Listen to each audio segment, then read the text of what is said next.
নমস্কার বন্ধুরা, পূর্ণিমা লাইভ চ্যানেলে আপনাদের সবাইকে স্বাগত জানাই। সবাই কেমন আছেন? আশা করি সবাই ভালো আছেন। আজ আমি করব নোটে শাকের চচ্চড়ি উচ্ছে দিয়ে। তাই উচ্ছেগুলোকে প্রথমে একটু হালকা করে ভেজে নিলাম, তারপরে চিংড়ি মাছগুলো দিলাম, আর চিংড়ি মাছটাও হালকা করে ভাজবো।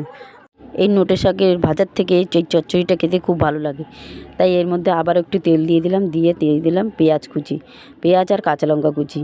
তার মধ্যে দেব কাঁঠালের দানা, আলু দিয়ে শাকটা দিয়ে দেবো, দিয়ে নুন দিয়ে আর একটু হালকা নেড়েই ঢাকা দিয়ে দেবো।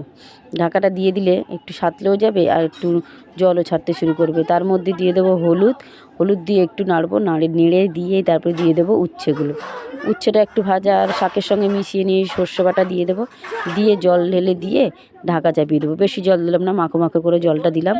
জলটা এবারে ঢাকাটা খুলে দেখলাম আমার চচ্চড়িটা হয়ে এসেছে, একদম শুকনো শুকনো করেছি। এ দেখুন। আর দুপুরে করলাম লোটের ঝোল, আমুদি মাছের ঝাল, একটু আমের টক আর কয়েকটা লোটে ভাজা।